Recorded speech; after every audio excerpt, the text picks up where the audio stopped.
تو پہلے ان کو اس کی دعوت دینا کہ وہ شہادت دیں کہ اللہ کے سوا کوئی معبود نہیں ہے اور محمد صلی اللہ علیہ وسلم اللہ کے رسول ہیں۔ بس اگر وہ تمہاری یہ بات مان لیں اور یہ شہادت ادا کریں تو پھر ان کو بتلانا کہ اللہ نے دن رات میں تم پر 5 نمازیں فرض کی ہیں۔ پھر جب وہ اس میں بھی تمہاری اطاعت کریں تو اس کے بعد تم ان کو بتلانا کہ اللہ نے تم پر زکوٰۃ بھی فرض کی ہے جو قوم کے مالداروں سے لی جائے گی اور اسی کے فقراء و مساکین کو دے دی جائے گی۔ پھر اگر وہ تمہاری یہ بات بھی مان لیں تو پھر زکوٰۃ وصول کرتے وقت چھانٹ چھانٹ کے ان کے نفیس نفیس اموال نہ لینا اور مظلوم کی بد دعا سے بچنا، کیونکہ اس کے اور اللہ کے درمیان کوئی پردہ نہیں ہے۔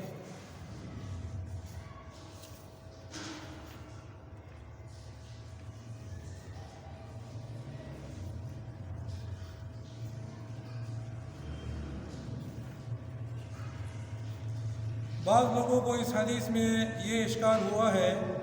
کہ صرف نماز اور زکوٰۃ کا ذکر فرمایا، روزہ اور حج کا ذکر نہیں فرمایا۔ تو اس کی مختلف توجیحات علماء نے کی ہیں۔ اس میں سے ایک توجیہ یہ ہے کہ آپ علیہ السلام کا مقصد دین کے تمام احکام و فرائض کو بتلانا نہ تھا، بلکہ دین کی دعوت اور اسلام کی تعلیم میں داعی اور معلم کو جو ترتیب اور تدریج اختیار کرنی چاہیے وہ حضرت معاذ رضی اللہ تعالی عنہم کو بتلا دی کہ پہلے جو ہے توحید و رسالت کی دعوت دینا، اور وہ جب مان لیں تو پھر نماز، اور جب وہ مان لیں تو پھر زکوٰۃ۔ بہرحال حضرت معاذ رضی اللہ تعالی عنہ کو یہ ہدایت دینے سے حضور صلی اللہ علیہ وسلم کا مقصد دعوت و تعلیم میں تدریج کا حکیمانہ اصول ان کو بتلانا تھا۔ باقی دین کے احکام تو حضرت معاذ رضی اللہ تعالی عنہ کو معلوم ہی تھے،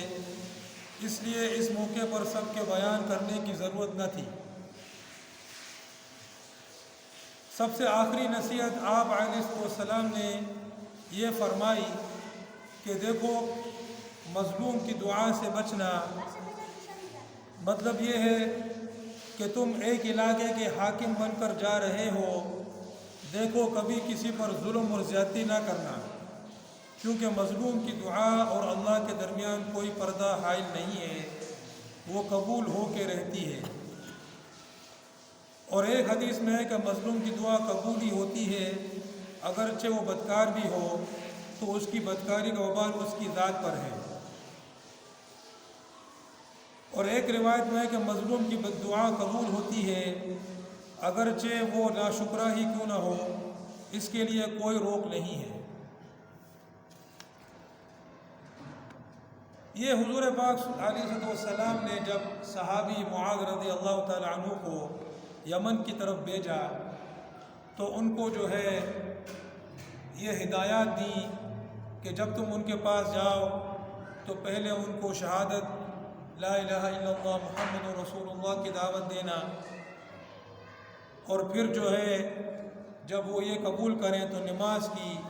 پھر جب وہ یہ قبول کریں تو زکوٰۃ کی، اور پھر زکوٰۃ میں جو ہے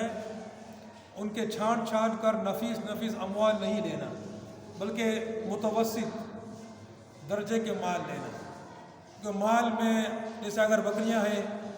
تو بکریاں میں بہت اعلیٰ قسم کی ہیں، ادنا قسم کی ہیں، تو درمیانی راستے پر چلنا، یہ نہیں کہ زکوٰۃ میں تم جو سب سے اعلیٰ بکریاں ہیں وہ لے لو، یعنی ان میں بھی اسلام کے اندر جو ہے آسانی جو ہے وہ اس کی ہدایت فرمائی۔ تو مقصد یہ ہے کہ دعوت دینے میں اور علم کو سکھانے میں سامنے والے کو دیکھا جائے، ٹھیک ہے نا۔ اب وہ جو ہے وہ کافر تھے، اہل کتاب میں سے تھے، تو ان کو اس طرح دعوت دینی ہے کہ پہلے ان کو ایمان کی دعوت دینی ہے، ٹھیک ہے، اور پھر جب وہ ایمان قبول کر لیں پھر نماز کے بارے میں بتاؤ، زکوٰۃ کے بارے میں بتاؤ، اس طرح۔ اور اسی طرح جیسے بعض دفعہ ایسا ہوتا ہے کہ کوئی بندہ نماز نہیں پڑھ رہا ہوتا ہے، اور ظاہر ہے بہت بڑا گناہ ہے، بہت کبیرہ گناہ ہے، پھر وہ نماز پڑھنے آنے لگتا ہے تو لوگ جو ہے اس کے پیچھے پڑ جاتے ہیں، اس کو جو ہے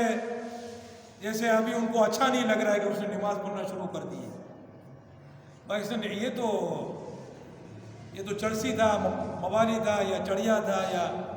یہ اس نے نماز پڑھنا کیسے شروع کر دی؟ اب اس کے پاس جائیں گے، بھائی تم نے نماز پڑھنا شروع کر دی ہے، ذرا ہمیں بتاؤ کہ نماز میں کتنے فرائض ہیں، کتنے واجبات ہیں، یا ایسے ایسے سوالات کریں گے جو اس کی سمجھ بھی نہیں آئے گا۔ تو مقصد کیا ہے ایسے سوالات کرنے کا؟ کیا تم اس کو بھگا دو مزے سے؟ بھائی وہ آیا ہے تو تم ان کو سکھاؤ،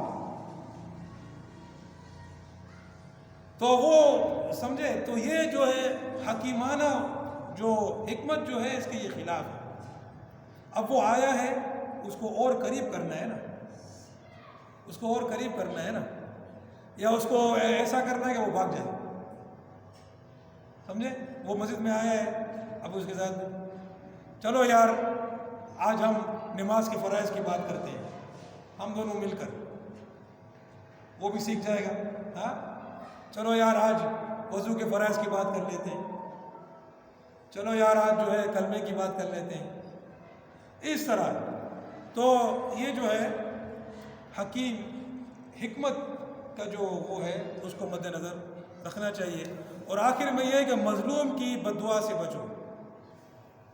یعنی کسی پر ظلم نہیں کرو، زیادتی نہیں کرو۔ کہ مظلوم کی جو دعا ہے وہ اس کے درمیان، یعنی اس کی دعا میں کوئی پردہ نہیں ہے، قبولیت، اور وہ دعا اور قبولیت میں کوئی پردہ نہیں ہے، وہ قبول ہو جاتی ہے۔ اور مظلوم اگر خود گنہگار بھی ہو، فاسق فاجر بھی ہو، تب بھی اللہ پاک، وہ فاسق فاجر تو ہے، اس کا تو وبال اس پر ہے، اس کا تو گناہ اس پر ہے، لیکن جو اس پر ظلم ہوا ہے نا، تو اللہ پاک اس ظلم کے خلاف جو ہے وہ اس کی دعا قبول فرما لیتے ہیں، ظالم کے خلاف۔ تو یہ جو ہے وہ ظلم سے اور زیادتی سے بچنا چاہیے۔ اللہ پاک جو ہے سمجھنے کے عمل کرنے کی توفیق دے۔ وآخر دعوانا